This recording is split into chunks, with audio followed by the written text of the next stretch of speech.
आषाढ़ी पूर्णिमा, जिसे गुरु पूर्णिमा भी कहा जाता है। मन में जिज्ञासा है, आषाढ़ी पूनम को ही गुरु पूर्णिमा क्यों कहते हैं? और भी पूनम आती है।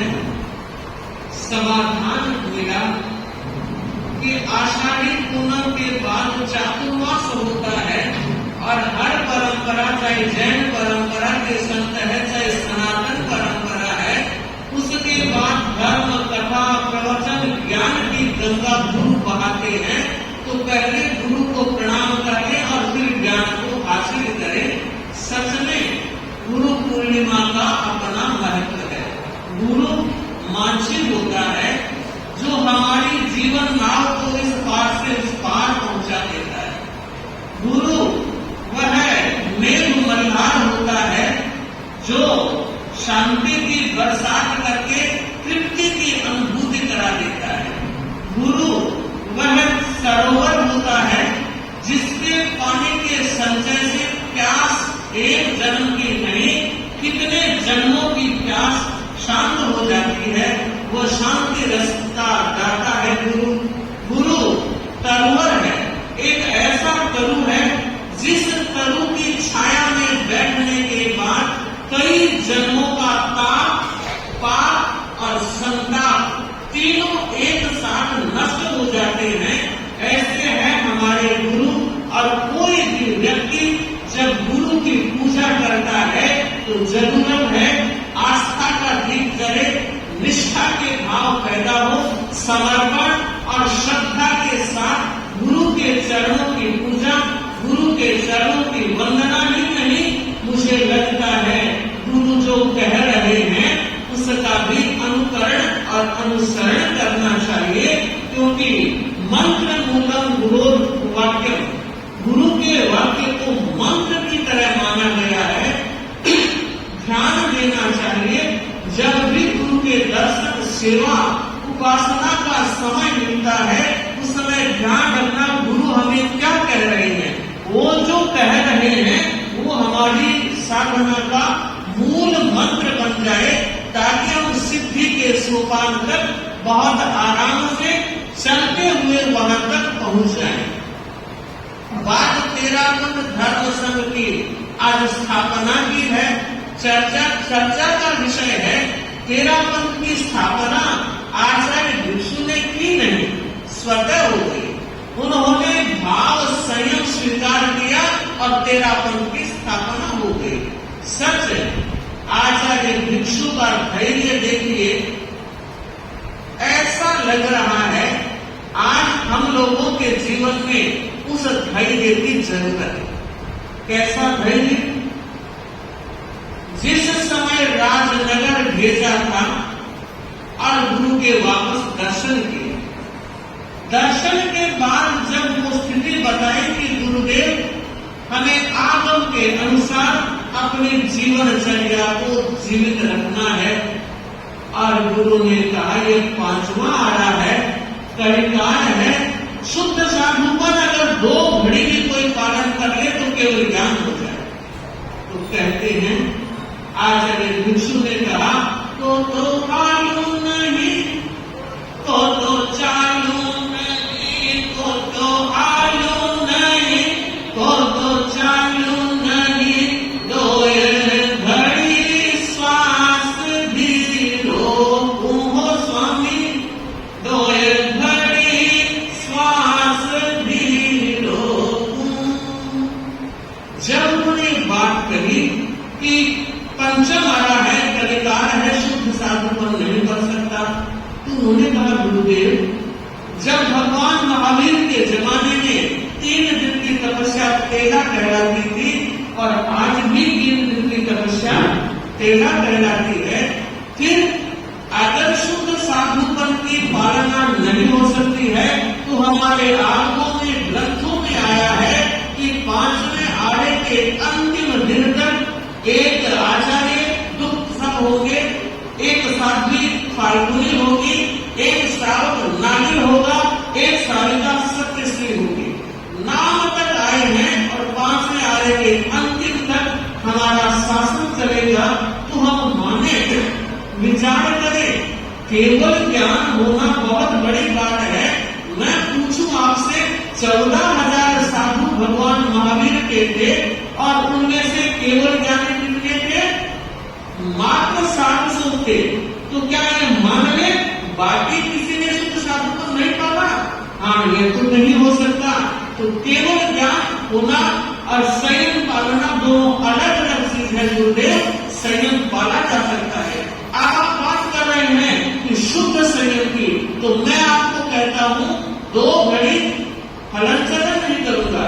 क्रिया समिति की पूरी जागरूकता, कहीं किसी तरह की नागरिक स्थापना नहीं होगी और 2 घड़ी मौन भी कर लूंगा। बोलूंगा कि नहीं, चलूंगा नहीं, बोलूंगा नहीं। और आगे जो बात कही है मैं बताना चाहती हूँ परिषद को, यह आचार्य भिक्षु की साधना बोल रही है। आज अगर 2 मिनट के लिए भी कहा जाए कि आप आंख बंद करो, कर लेंगे। आप कान बंद करो, कर लेंगे। और ये कह दिया वोट बंद करो, कर लेंगे। और ये कह दिया जाए नाक बंद कर लो, 2 मिनट के बाद मुंह खाली नहीं। उस परिस्थिति में आचार्य भिक्षु कह रहे हैं मैं 2 घड़ी श्वास रोक कर रह सकता। इससे अंदाज लगाएं, विचार करें उनकी साधना कितनी जीवन प्राण प्रतिष्ठित थी और वो किस तरह सदे हुए थे। जो भुजाल के भुजाल, तूफान के तूफान आए, उनको सहन करने की ताकत इस साधना ने की है। और यही वह साधना है जो आज तेरा पद को शिखर तक पहुंचा रही है। स्वामी जी ने 17 महीने तक धैर्य रखा। 17 महीने का धैर्य केवल इसलिए कि सच में शुद्धाचार विचार की करुणा हो जाए। उसके बाद लगा अब किन दिलों में टेढ़ नहीं है। तब वो चैत्र शुक्ला नवमी को पगड़ी में महाअभिनिष्क्रमण करते हैं। अब मैं आप लोगों से एक बात पूछूं, हमारे गुरु ने अपने गुरु के साथ रहने और समझाने में 17 महीनों का इंतजार किया। और आज एक बेटा और बाप में अगर किसी बात को लेकर ट्यूनिंग नहीं जम रही है, विचार नहीं जम रहे हैं, किसी सास के बहू के साथ और बहू का सास के साथ कोई तरह का मत नहीं बैठ रहा है, तो क्या होता है? बस आप अलग और हम अलग। सोचे, जिस भिक्षु की हम माला कहते हैं, क्या हमारे लिए जरूरी है कि हम उनकी साधना के कुछ बिंदु जीवन में उतारे? थोड़ा धीरज लें, समझें। परिवार एक पाठशाला होती है, परिवार एक शरण स्थली होती है। और परिवार में रहकर अगर परिवार के बीच प्रेम से नहीं रहते हैं तो मुझे लगता है वो जिंदगी बोझ हो जाती है, वो जिंदगी भारभूत बन जाती है। इसलिए मैं विशेषकर बहुओं से और सासू माओं से कहना चाहूंगी, इस रिश्ते को संभाल के रखे। कुछ झुके और कुछ झुकाए। जमाना बदला है, वक्त बदला है, सोच बदली है, स्थितियां बदली है। शिक्षा का प्रभाव और मोबाइल ने अपना प्रचार इस तरह से फैलाया है कि इस बदलते मौसम में हम अपने आप को संभाल लें। हमें बदलना भी है, संभलना भी है और रिश्तों को संभालना भी है। और उस रिश्ते की अगर कोई अहम भूमिका होती है तो वो सास और बहू ही हुआ करती है। अगर उन दोनों में सामंजस्य है तो मुझे लगता है भाई लोग तो अपने आप निश्चित हो गए, उन्हें केवल व्यापार भी संभालना होगा। लेकिन बाहर तो व्यापार संभाले और घर आकर वो एक तरफ बैठी है, माँ एक तरफ बैठी है, मुंह फुलाए हुए है, तो आप कल्पना करो उसकी शक्ति का और उसके समय का क्या सदुपयोग होगा। फिर ध्यान देने की जरूरत है। ये धर्म हमारा जीवंत धर्म है।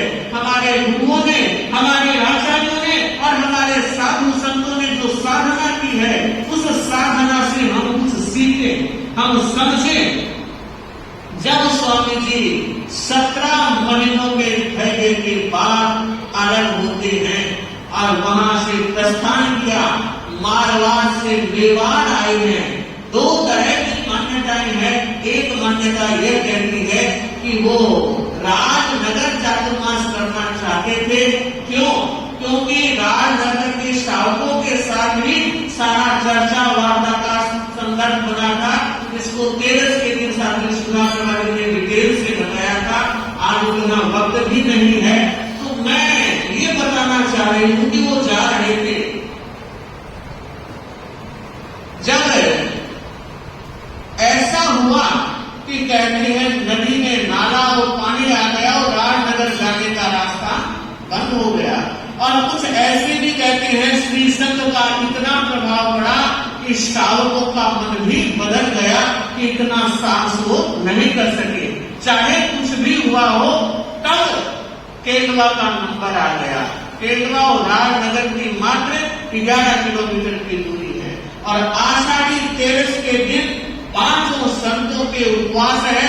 और 13 को वो भिक्षु स्वामी अपने 5 संत टोकर जी, हरनाथ जी, वीर भांजो और बारवर जी, इन 5 संतों के साथ केंद्रवा पधारे हैं और स्थान की गवेषणा कर रहे हैं।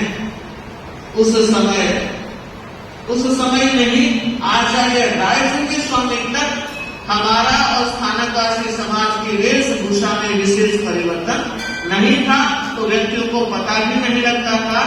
जब स्वामी जी आए, पहले तो स्थान दे दिया, संत आए हैं, लेकिन पता लगा भीखण जी है।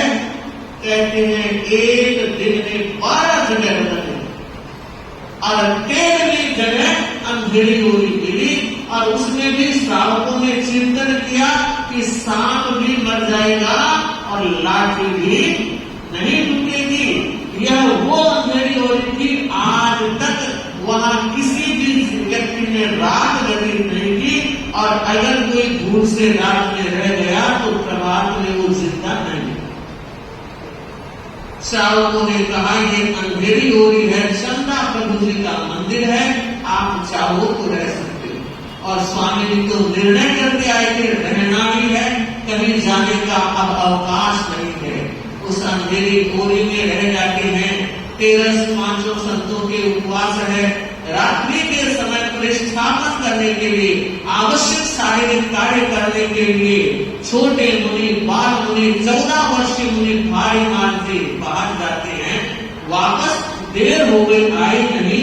स्वामी जी उठे, दरवाजे तक गए और देखा उनका भारी मान अछाया में खड़े हो। आप सबको याद होगा, रात्रि में छत के नीचे भी हम रह सकते हैं, अछाया में खुली छत बिना छत के नहीं रह सकते। और वो अछाया में खड़े थे, तो कहा भाई मान आ जाओ, क्या कर रहे हो? तब उन्होंने बताया कि गुरुदेव एक सरब जाति ने पैरों के आंटे लगा दी। फिर मैं चिंतन करने के लिए समाज को कह रही हूं, अगर एक चिपकली भी अभी गिर जाए तो एक क्रिकेट आगे आके देख ले, हर बड़ी मच जाएगी। धन्य है मुनि भागवत को, सरब पैरों पे लिपटा है और खड़े। कितने साहसी होंगे, कितना धैर्य होगा, कितनी शक्ति होगी और कितना विश्वास होगा।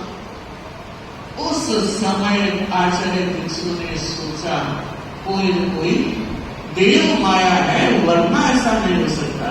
वे आए हैं, उस सूत्रों का, मंत्रों का पाठ उच्चारण किया और कहा देवानुप्रिय, इस तरह उत्सर्ग करने की बात नहीं।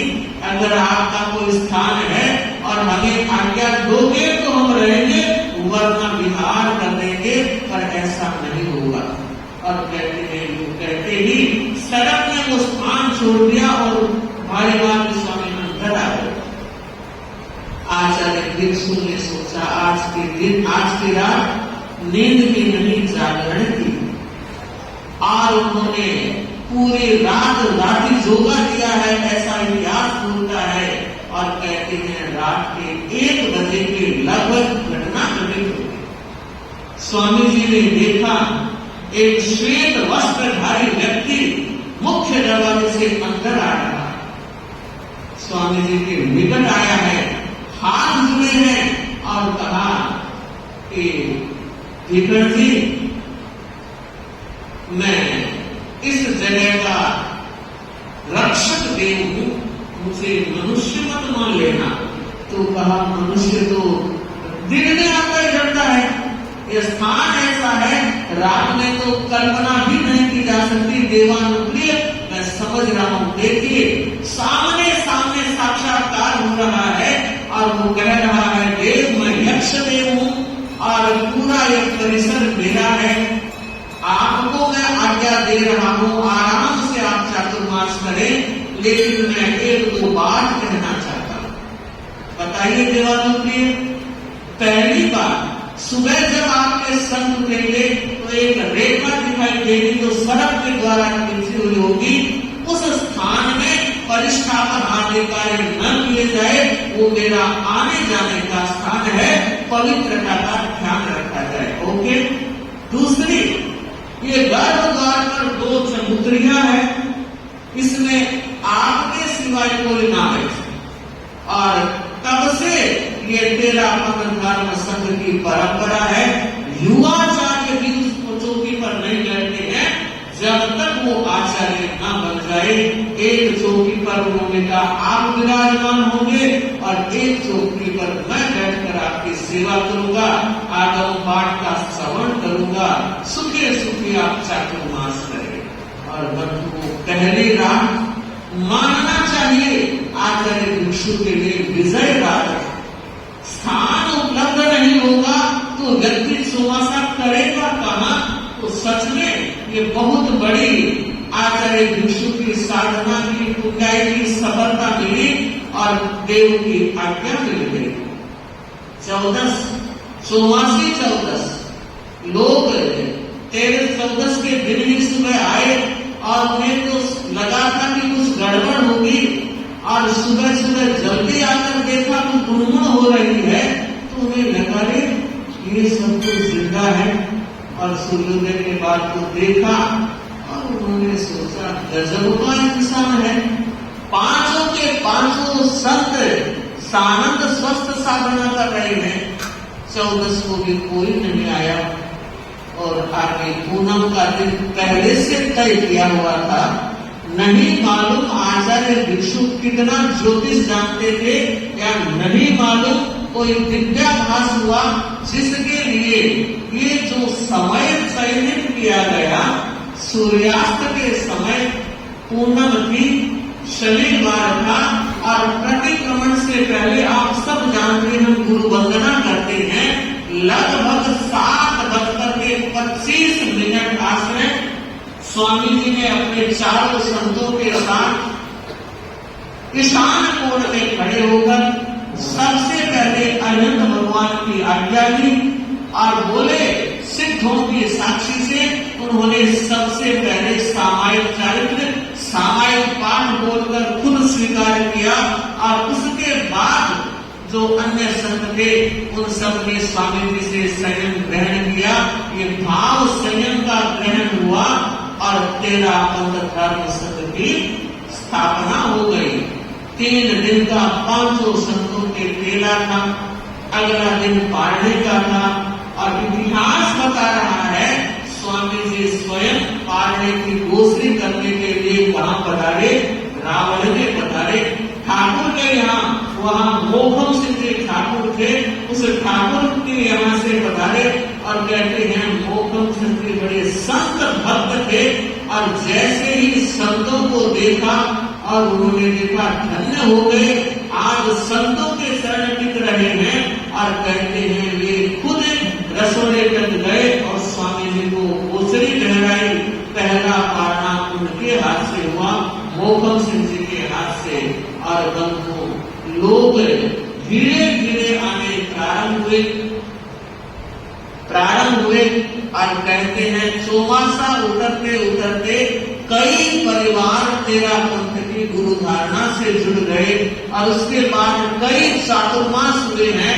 ठाकुर परिवार आज तक हमारे धर्म संघ का अनुकूल भक्त बना हुआ है, आज भी वहां का आना जाना चल रहा है।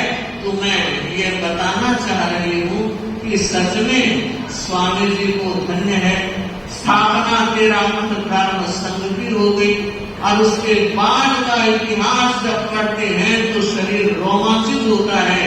अगर 2 दिन की रोटी भोजन की व्यवस्था ठीक से ना मिले तो व्यक्ति हिल जाता है, और वहाँ 5-5 वर्षों तक भोजन पानी की कोई अच्छी व्यवस्था नहीं मिली। किसी ने पूछ लिया था, स्वामी जी कभी पात्रे में घी आता है, मिठाई आती है? तो कि हाँ, घी और मिठाई पानी के बाजार में बिकती हुई देखती। इससे अंदाज लगाए कि किस तरह की कठिन परिस्थितियों में उन्होंने धैर्य और साहस के साथ एक ही बात कही, मरण हार सुध मग लियो। मरण को स्वीकार करके भी शुद्ध मार्ग का अनुगमन किया है।